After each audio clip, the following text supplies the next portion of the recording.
So you thought you'd get a great deal on a new starter home out in the country, move in, and start a new life together with your best gal or guy or whatever pronoun they prefer. Only after moving in, you discovered that the house is actually haunted by the spirit of a dead witch who wants to do super witchy things like possessing you and making you murder your whole family. How are you going to fight and defeat the evil spirit of Bathsheba Sherman, a real witch of a witch if we've ever seen one? First, you should have chickadee-checked yourself because you done gone and rickety-wrecked yourself. If you're a millennial, in what make-believe fantasy can you afford even a rundown home somewhere in the backwoods of God knows where? You were born to be a wage slave. But like a bad wage slave, you got your dreams in your silly little head of a middle-class life like your parents got to enjoy. You know, back when salaries kept pace with the cost of living and inflation both, and education and healthcare weren't run like ruthless, cutthroat, for-profit businesses. The average starter home in the US is just shy of $300,000, which is still not a bad price, except this figure is grossly skewed by homes for sale in low-end markets. You know, places where people don't want to live. If you actually want a home where human beings want to spend their lives, then you're looking at around $700,000 in California or $500,000 in New York Metro. Considering that the average wage in America is about $49,000, you'll be done paying off your new home in about 2 or 3 lifetimes. What we're getting at is that if some real estate broker comes to you with a house you can actually afford, you damn well better start contacting the local historical society, because we guarantee that place is more demonic than the black heart of a T-Mobile CEO.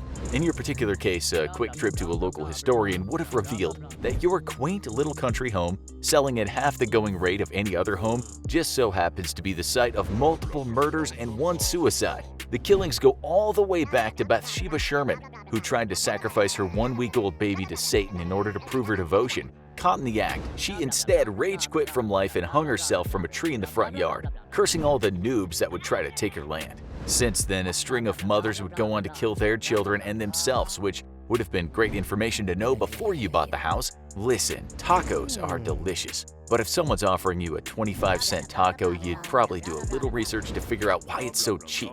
You should have done the same with the house. But it's too late, you're already financially tied up and all moved in, and that's when things start to get spooky.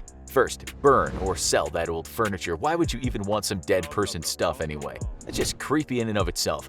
Leave antique collecting to the bored boomers, and ditch all that old crap that came with your new home. Not only are you tossing out potentially haunted items, but you're also cleaning up all that cluttered space and leaving ghosts no room to hide behind the crap and spook you. Next, let's talk about all those slamming doors in the middle of the night. Not only is that crap scary, but as we know from the film, Bathsheba absolutely loves to slam doors shut behind you and lock you in places. Can we introduce you to the humble doorstop? Slam one of those rubber bad boys under your door and let Bathsheba exhaust herself trying to slam shut a door that won't budge. Okay, now let's deal with all the clocks that are creepily stopping at 3:07 a.m., the Devil's Hour. This is important because the Devil's Hour is allegedly an inversion of time when Jesus died on the cross at 3:07 p.m. Yeah, basically the devil's whole shtick is to do the opposite of what Jesus or God do. Wow, way to edgelord.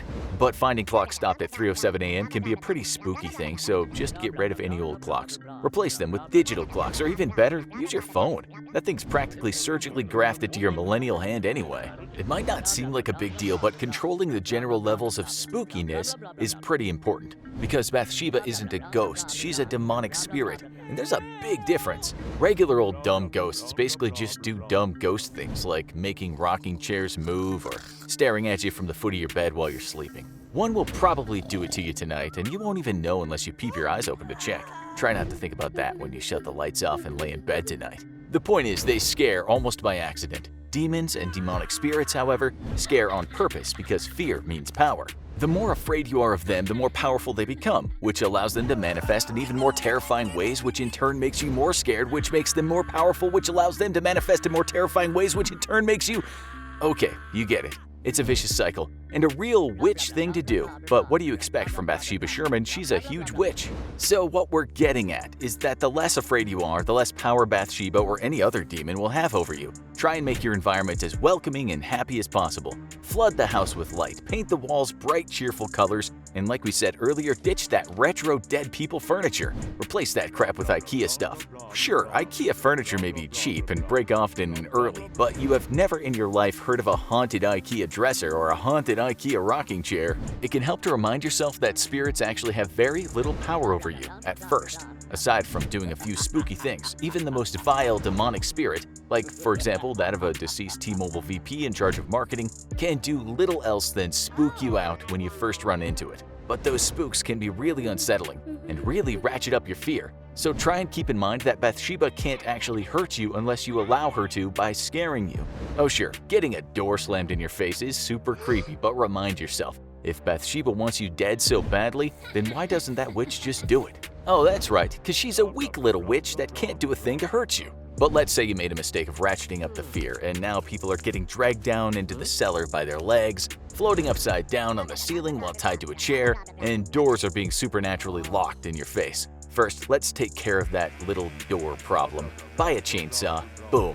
Door problem over. Bathsheba can supernaturally lock a door in your face all she likes, but let's see her stop 14,000 RPMs of all-American steel. Honestly, if anyone in your house becomes possessed, Chainsaw takes care of that problem too. Chainsaw takes care of a lot of problems is what we're saying. But alright, we hear ya. Infographics show I don't want to chainsaw Bathsheba out of my new girlfriend. I just got her and I had to throw the last one off a cliff and set a forest on fire around her, and the one before that I yeeted out a castle window.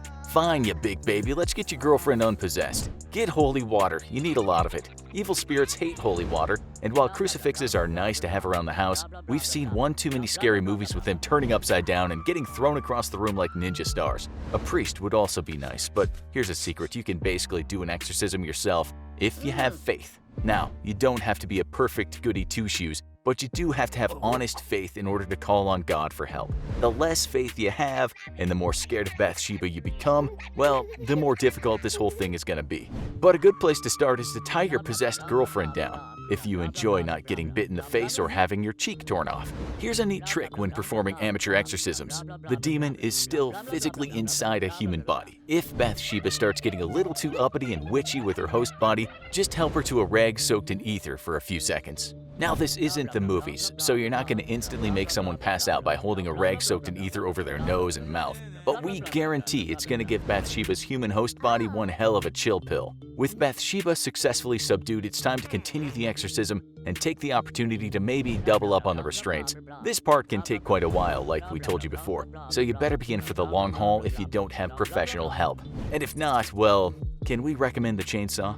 Still no? Ah, fine. You millennials are really awfully entitled about your limbs, you know that? Help your possessed girlfriend fight off Bathsheba by helping her focus on positive memories from her life. Since she's dating you, that probably means memories from back when she was single. You might want to call a priest in real life now because that sting of the infographics burn is gonna haunt you for a while. Listen, we hate to break it to you, but the hippies had it right. Positivity and good energy and happy emotions really are the key to defeating evil. Both the physical kind that we face every day, like a T-Mobile employee trying to sign you up for their abysmal service, and the spiritual kind, like Bathsheba. A happy soul doesn't make a good home for a demon either. Remember, Satan and his ilk are like level 10 edgelords. It's all about sarcasm and moping around in darkness and complaining about happy, well-adjusted people and the things they like.